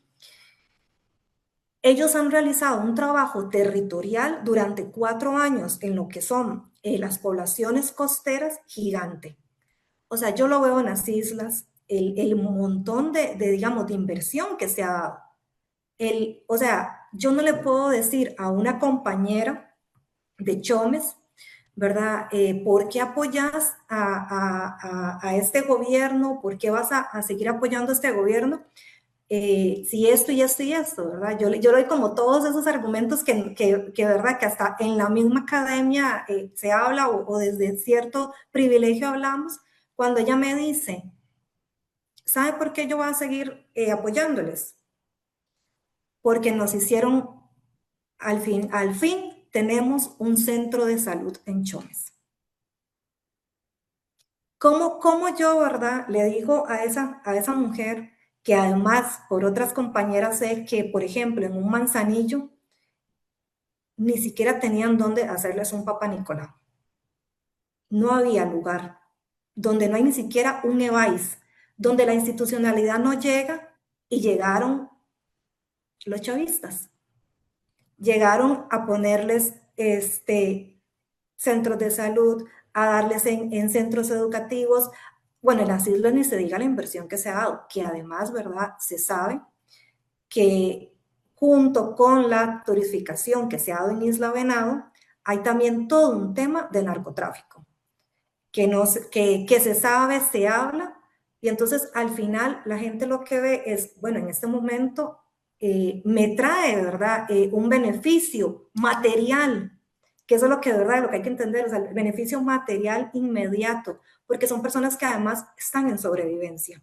Esa es la realidad, están muchas poblaciones en sobrevivencia, y por eso también es lo mismo como preguntarnos, ¿por qué este gobierno tiene tanta presencia o control? Porque el narcotráfico tiene tanta presencia y control sobre las costas en Costa Rica.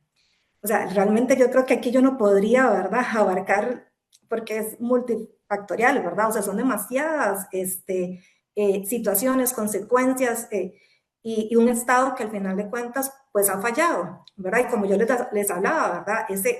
Surge, da todas las condiciones para que surjan ese Estado paralelo, ¿verdad? Que al final de cuentas puede ser el narcotráfico, puede ser un gobierno autoritario, y así sucesivamente, y que, bueno, nos cuestionaban que por qué no decimos tal vez nombres y apellidos de quienes están, ¿verdad?, en este momento dando, ¿verdad?, regalando, vendiendo de patrimonio natural y demás.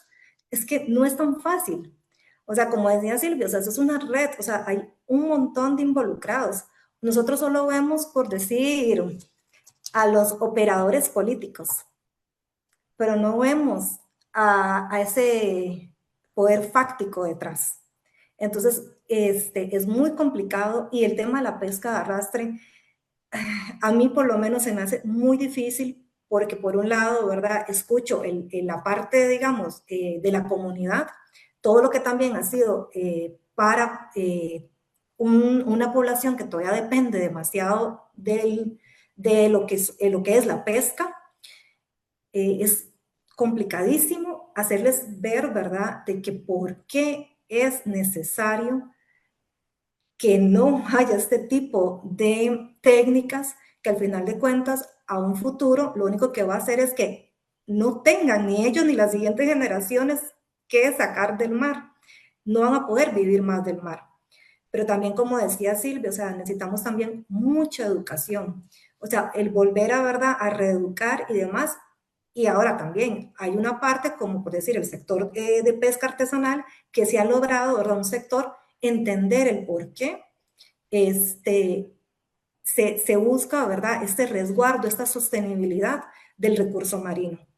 Pero eso es un trabajo de años, ¿verdad? Y creo que también hay una responsabilidad de parte de los sectores más progresistas y de izquierda de, de preguntarnos, ¿verdad?, qué estamos haciendo mal, qué hemos hecho mal, la misma academia, qué hemos hecho mal, qué tanto también hemos instrumentalizado nosotros a esas comunidades y demás. O sea, yo siempre me ando como cuestionando esto, ¿verdad? Y yo soy como así, ¿verdad? Y de cuestiono la academia, cuestiono a mí misma, ¿verdad? Como mujer feminista, de izquierda y demás, ¿qué no hemos hecho? ¿Por qué nuestro discurso no llega como les llega el de alguien como Chávez o Laura, ¿verdad? O todas estos personajes, ¿verdad?, nefastos que nos están gobernando, y así en el mundo. Y bueno, y ni digamos, ¿verdad?, el poder que tiene, por lo menos en la península, el tema del sionismo, ¿verdad? Eso es otro tema grandísimo y que estoy segura tienen que ver también con el por qué, ¿verdad?, se hace una reforma como esta. Ya solo el hecho de que, ¿verdad?, permitan, de que, no, que se quite, ¿verdad? Me acuerdo que se quitó el artículo donde viene como todos esos requisitos para poder concesionar, ¿verdad?, tener una concesión o demás. Eso responde a una lógica, responde como dicen, a un patrón. Entonces, bueno, es muy grande, yo creo, el tema, y también hay que comenzar como a hacer esa reflexión de qué hemos fallado, ¿verdad?, a esa población, y que por qué esa población respalda tanto, no solo al gobierno como tal, sino todo ese proyecto, y por qué lo ven como proyectos salvadores. Entonces, bueno, creo que me extendí mucho ahí, me disculpan, ¿verdad? Pero es que a mí el tema me apasiona. Entonces, bueno, es más o menos algo así, ¿verdad? De tanto que involucra. Creo que es muchísimo. Y bueno, nos da como para, ¿verdad?, para una discusión eterna, pero creo que hay que empezar a hacer. Y de hecho, lo de mociones de consulta que decía Jessica, yo creo que por ahí también debemos empezar. Y creo que desde ya aquí hay varios, ¿verdad? Y creo que podemos seguir haciendo. Y de hecho, a mí algo que me sorprendió es que de hecho el MIBA no le han hecho consulta, ni siquiera sabían, ¿verdad?, de este expediente, porque me di la tarea de contactar a alguien ahí, mira, ¿cuál ha sido el criterio de ustedes? Me dice, ¿cuál criterio? No, ya averiguo, yo no sé nada de esto. El mío no tiene ni siquiera idea, ni siquiera le han hecho consulta, ¿verdad? Y obviamente sabemos que los jerarcas no creo que quieran tampoco que se les dé algún tipo de criterio sobre esto. Entonces, bueno, véanlo por ahí también, ¿verdad? De quienes también no se quiere tener criterio. Muchas Gracias, gracias. gracias, Pamela. Le doy la palabra a Damaris para que se refiera a alguno de los puntos que fue, que le preguntaron. Ok. Sí, con respecto a la modificación de la ley.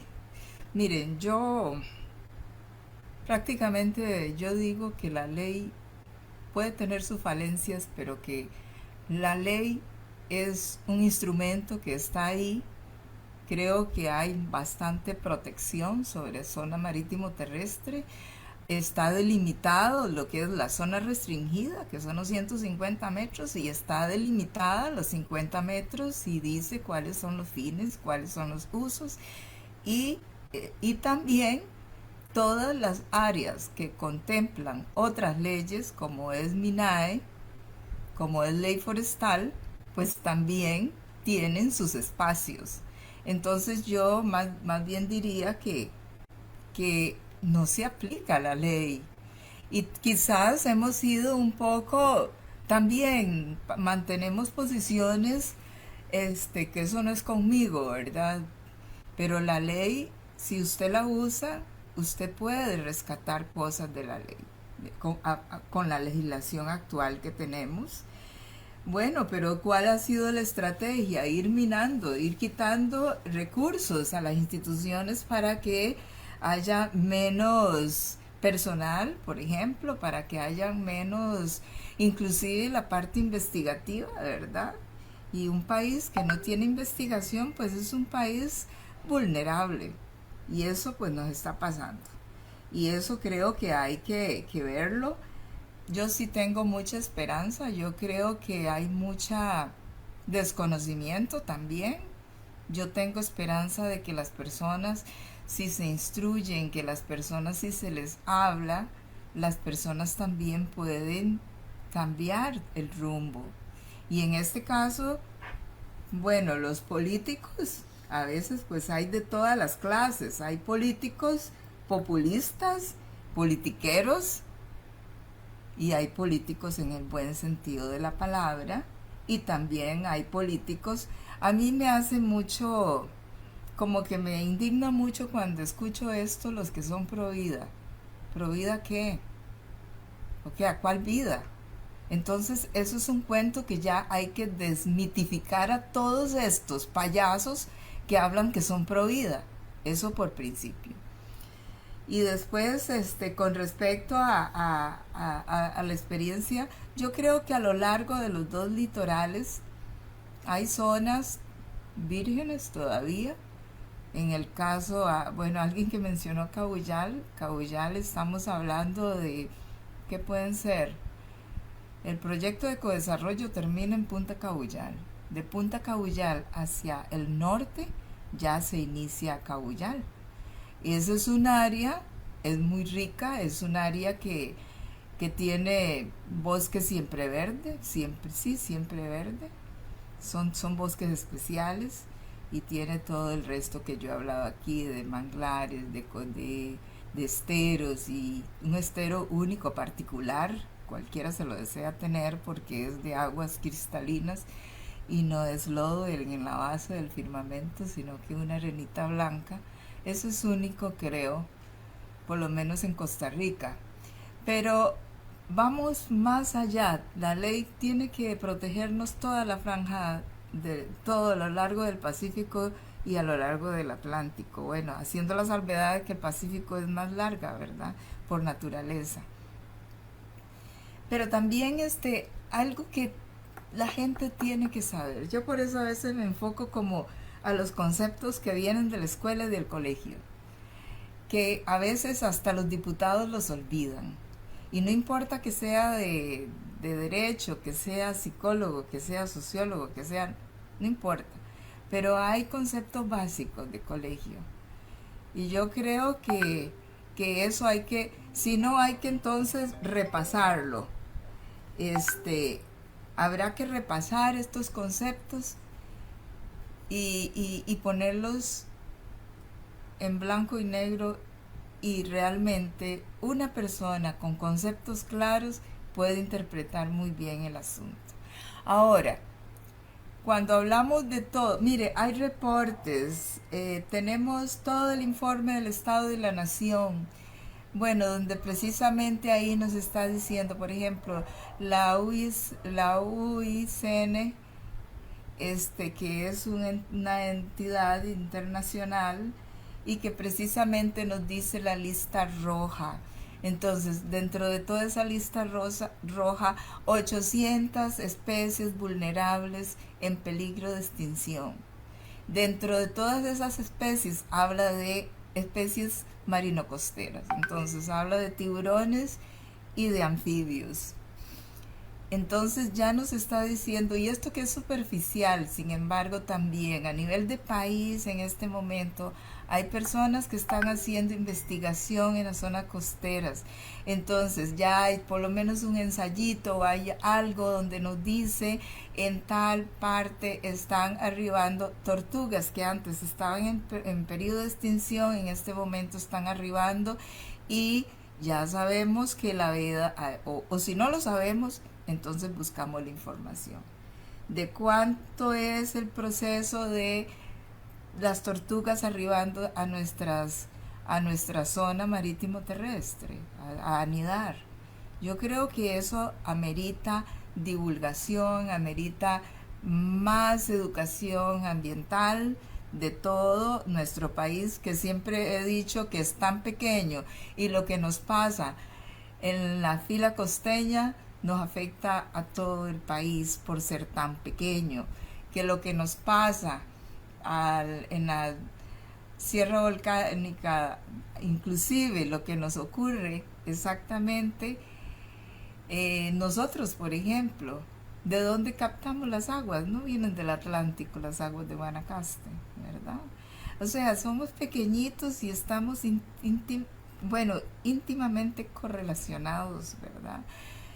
Y lo otro que también quería mencionar es la gentrificación. Mire, lo de la gentrificación a la gente de pronto sí, es una preocupación. Es una preocupación porque desplaza a nuestra gente.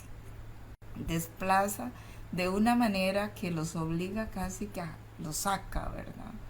Pero también recordemos que si se aplica la ley en zona marítimo terrestre no puede haber proyectos habitacionales.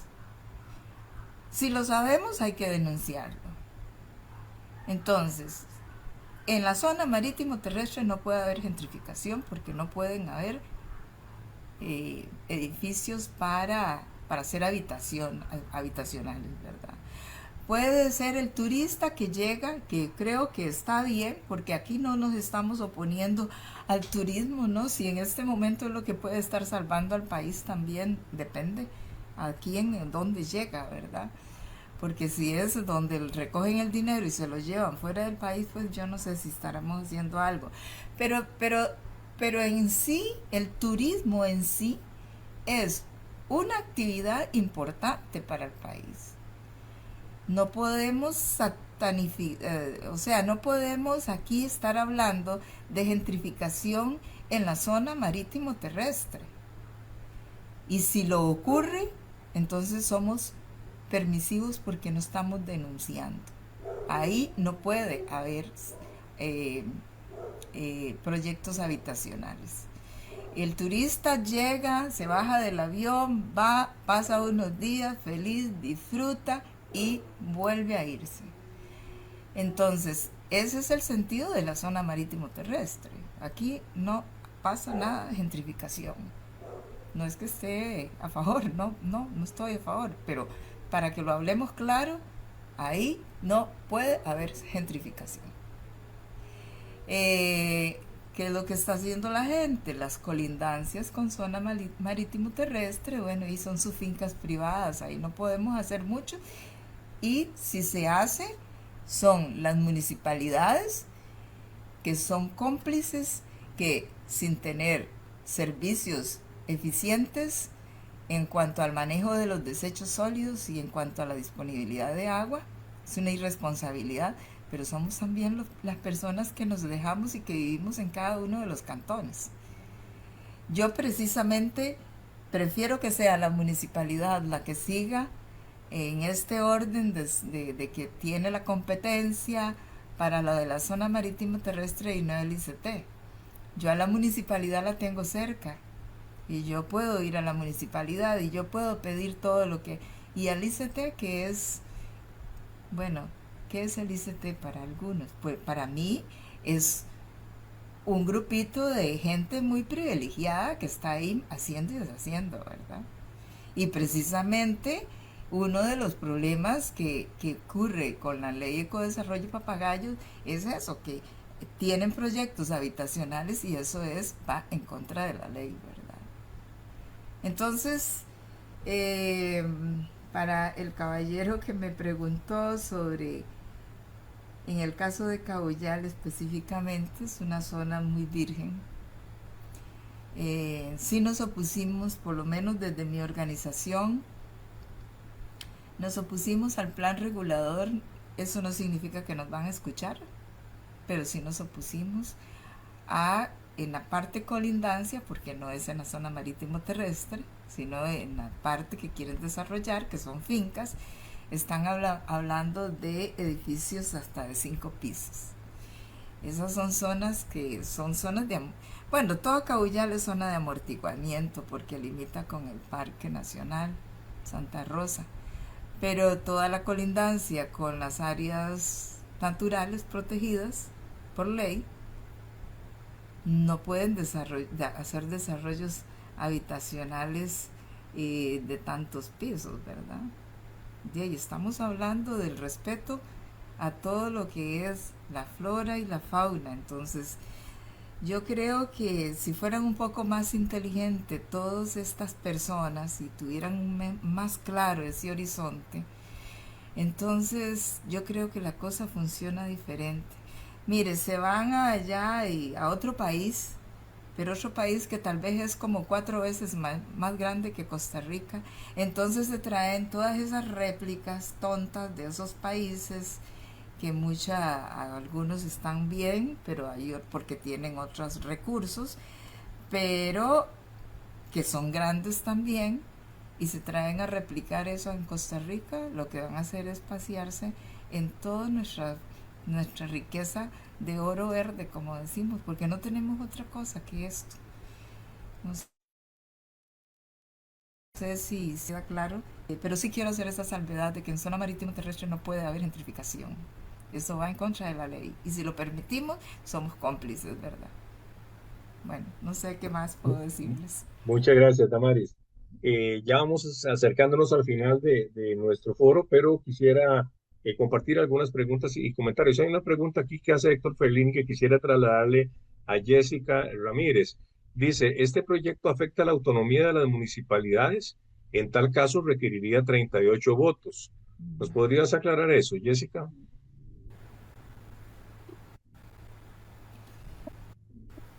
No, digamos, porque realmente ahorita la ley de zona marítimo terrestre lo que establece es la obligación de administrar en las municipalidades, y lo que ahí dice sería hacer un plan como macro a nivel turístico de cuál sería la orientación.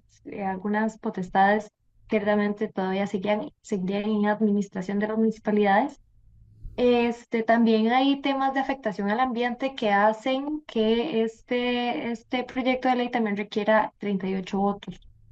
Y alguna afectación a convenios internacionales y demás legislación. Entonces ahí se estaría como desafectando también, por ejemplo, a la hora de eliminar el artículo 11, desafectando los humedales como zona pública, sería la desafectación de un bien de manial del Estado, y por ende también eso sería otra implicación que requiera la aprobación de 38 votos. También aprovechando el espacio para referirme tal vez a una preguntita que está acá arriba sobre cómo la erosión costera también va haciendo que los 50 metros se vayan haciendo más cortos, ¿verdad? La ley actualmente establece en uno de sus artículos que las mediciones tienen que hacerse eventualmente, digamos, como en ciertos lapsos. No lo dice la ley tal cual, sí lo especifica más el reglamento, pero que el IGN tiene que hacer las mediciones necesarias para ir corriendo la ría donde se encuentran los mojones, conforme a cómo va movilizándose la zona costera. Esto es algo que ciertamente también no eliminan como tal de la reforma, pero que en la práctica muchas veces sucede que la ley no es que esté mal redactada o no está mal propuesta, sino que no se aplica, no se utiliza. Y bueno, eso es lo que sucede ahí con este tema de que las zonas de los mojones se van cortando, por ejemplo en Limón, en Talamanca, donde la erosión costera se está llevando gran parte de la zona pública. Gracias. Aquí hay un par de comentarios de Margarita Bolaños. Dice, me preocupa que el gran apoyo de la población de las costas al actual gobierno apoye masivamente estas leyes porque creen en esas justificaciones. Y dice que las elecciones son muy importantes. Se refiere a las elecciones municipales. Ese es un tema muy importante a nivel de elecciones municipales. Y luego también Margarita dice que hay que tener claro que muchas de las personas de otras nacionalidades que se establecen en las costas terminan nacionalizándose ellos y sus hijos. Conozco muchos grupos de extranjeros que comparten la cultura de protección de nuestras leyes. Luego, vamos a ver algunos comentarios adicionales. Horacio Vargas dice, hay que ventilar más ampliamente toda esta información y argumentos a la población. El tico por naturaleza defiende sus derechos, lo hemos demostrado ya en el pasado. Y Calatea Osa dice, buenas noches, gracias por el espacio a Surcos y a los panelistas. Me interesa conocer la opinión sobre la relación de este tipo de proyectos y el Plan Maestro de Turismo y Plan Regulador Costero para toda la costa del Pacífico, contratada por el Instituto Costarricense de Turismo a una empresa privada, actualmente en desarrollo en los diferentes cantones. No sé si tal vez alguna de las panelistas, brevemente, porque ya vamos acercándonos al final, Es que si se quiere referir a esta pregunta de Calatea. Sí, Jessica, adelante. Y quizá, bueno, hay tanto un plan en el Pacífico como en la zona del Caribe que compete todo lo que es Tortuguero, Limón Centro, Talamanca y en el Pacífico de igual forma la provincia de Punta Arenas. Se relacionan ampliamente y una de las luces que nos da esto es que anteriormente, el ministro Amador era en aquel momento ministro, él divulgaba mucho la idea de que la zona marítima tenía que hacerse por concesiones y lo hacía alrededor de la idea de que el ICT también estaba planificando un plan maestro de turismo. Entonces, ¿cómo empatar este plan maestro de turismo con esta propuesta que él también daba, que es justamente lo que hace esta ley de subastar la zona marítima terrestre? Entonces, desde hace ya más de 2 años, el Ejecutivo había demostrado la intención de empatar estos planes junto con esta visión de concesiones por medio de subastas para explotar más la visión turística. Es bastante problemático porque en efecto lo que establece es una forma de subsistencia específica, que es el turismo, y no necesariamente enfocada ni al turismo rural comunitario, ni a un agroturismo, ni formas de este tipo, sino más a lo que vemos constantemente en la zona de Guanacaste, en Papagayo, que es un turismo más de lujo y de grandes inversiones. Entonces, sí, hay un completo enlace, digamos, y se ha dado a conocer por la misma boca de aquellos participantes ministros de este gobierno en estos temas. Muchas gracias. Bien, vamos llegando ya a las 2 horas prácticamente de este foro, que ha sido muy rico, muy amplio. Se han tocado facetas y ángulos muy diversos de este problema tan serio. Quisiera concluir el foro con una breve reflexión. Verá, este tema que nos trae hoy a este foro es parte de un conglomerado, como se ha discutido hoy aquí, de una ofensiva ideológica, política, económica, hegemónica, muy fuerte que está desarrollándose en nuestro país y que tiende a consolidarse con el resultado de las pasadas elecciones. En el caso de este tema es una política extractivista, una política de despojo, una política de que se aflojen los principios y leyes que protegen la zona marítimo terrestre y las comunidades. Y eso demanda, como se ha discutido hoy también, pues mucha organización de base, demanda mucha difusión de esta información, muchas discusiones a nivel comunitario, mucho contacto entre organizaciones que tienen que ver con este problema y que podrían trabajar y deben y pueden, y de hecho lo hacen, trabajar conjuntamente para oponerse a esta y otras iniciativas de este tipo. Y luego la importancia de acciones a nivel diverso, a nivel municipal, a nivel de asamblea legislativa, mediante incidencia en las comunidades con los diputados de sus provincias y de los grupos organizados, que hay muchos alrededor de este tema, para pues impedir que este proyecto progrese y que otras iniciativas privatizadoras de despojo de este tipo también progresen. Así que hay mucho por delante que trabajar y todo tiene como fundamento la organización comunitaria, la organización social, la unión entre los sectores académicos y sociales, en fin, la movilización de amplios sectores de la población en estos tiempos difíciles por los que estamos transitando. Sin más, quisiera en nombre de la Alianza por una Vida Digna, de Surcos y de las otras organizaciones que han patrocinado este foro, agradecerle muchísimo a las 4 panelistas por sus excelentes presentaciones y sus reflexiones, agradecer a todas las personas que nos han acompañado en esta transmisión y mencionarles que los videos de estos foros de la Alianza por una Vida Digna y Surcos quedan en el canal de YouTube de la Alianza por una Vida Digna para que sean compartidos y difundidos a más personas en nuestra sociedad y nuestras comunidades. Sin más, entonces, les deseo muy buenas noches a todas y a todos y de nuevo, muchas gracias.